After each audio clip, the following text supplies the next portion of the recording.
안녕하세요. 김민기 변호사입니다. 정부에서 12세 이상 18세 이하 청소년들에게도 백신 패스를 적용함으로써 백신 패스는 위헌이라고 헌법재판소에 헌법소원을 제기하는 등 백신 패스를 둘러싼 법적 논쟁이 많습니다. 이에 많은 분들이 백신 패스가 위헌인지 아닌지 저에게 질문이 많으셔서 오늘 이 영상을 촬영하게 됐습니다. 위헌 여부는 최종적으로 헌법재판소에서 판단하겠으나 저 김민기 변호사가 왜 백신 패스는 위헌이라고 생각하는지, 특히 청소년 백신 패스는 왜 위헌인지에 대해서 말씀드리고자 합니다. 헌법 제37조 제2항은 국민의 모든 자유와 권리는 국가안전보장, 질서유지, 공공복리를 위해 필요한 경우에 한하여 법률로 제한할 수 있으며 그 경우에도 자유와 권리의 본질적인 내용은 침해할 수 없다는 과잉금지 원칙을 명시하고 있습니다. 즉 국민의 기본권은 제한될 수 있으나 목적의 정당성, 수단의 적절성, 침해 최소성, 법익의 균형성 등 이 네 가지 요건을 충족해야 한다는 것입니다. 이 네 가지 요건 중 어느 하나라도 위배가 된다면 이는 헌법상 위헌으로 판단할 수 있습니다. 먼저 백신 패스로 국민의 기본권이 제한되는 것은 명백합니다. 백신을 맞지 않을 경우 청소년들은 학원, 도서관, 독서실, 스터디 카페 등을 이용할 수 없기 때문에 학습권이 제한되고, 청소년의 입장에서는 백신 접종 없이 필수 이용시설인 학원과 도서관 등을 이용할 수 없기 때문에 사실상 백신 접종이 강제되므로 신체 자유도 제한된다고 볼 수 있습니다.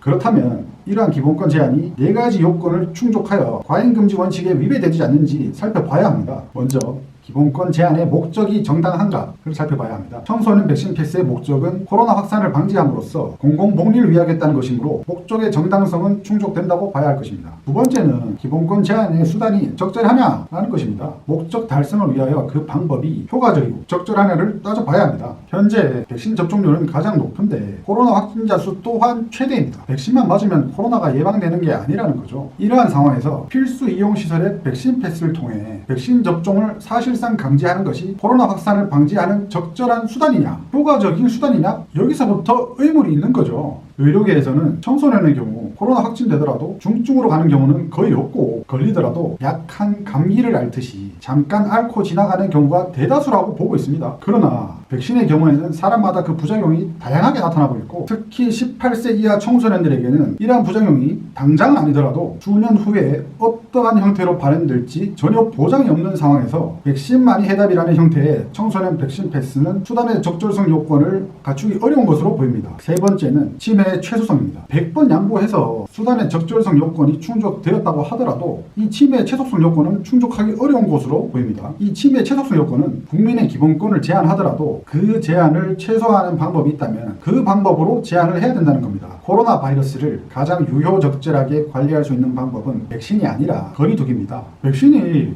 들어오기 전에도 우리는 거리두기를 통해서 코로나 확진자 수를 잘 관리해왔습니다. 따라서 백신 접종의 사실상 강제보다는 우리는 거리두기를 통해 공중보건의 목적을 달성할 수가 있는 겁니다. 학원, 도서관, 독서실, 스터디 카페 등은 마스크를 상시 착용하고 이용을 할 수가 있습니다. 따라서 백신 패스를 할 이유도 없고 할 필요도 없습니다. 마스크 상시 착용 및 일부 영업시간 제한을 통해서 공중보건 목적을 달성할 수 있음에도 불구하고 더욱 기본권을 과도하게 제한하는 청소년 백신 패스는 침해의 최소성 요건을 충족한다고 보기 어렵습니다. 지금까지 제가 왜 청소년 백신 패스가 위헌이라 생각하는지 말씀을 드렸습니다. 오늘 내용이 좀 어려우실 수 있는데 실제 법률 공방에서는 훨씬 더 깊고 풍부한 내용의 서면으로 공격과 방어가 이뤄집니다. 헌법재판소에서 국민의 기본권 침해 여부를 판단하는 과정에서 실제로 위 네 가지 요건을 충족하였는지 여부를 기준으로 심사를 하기 때문에 오늘 영상을 보시고 향후 헌법재판소의 판단이 어떻게 될지 여러분들이 개인적으로 예측해 보시는 것도 유익할 것 같습니다. 감사합니다.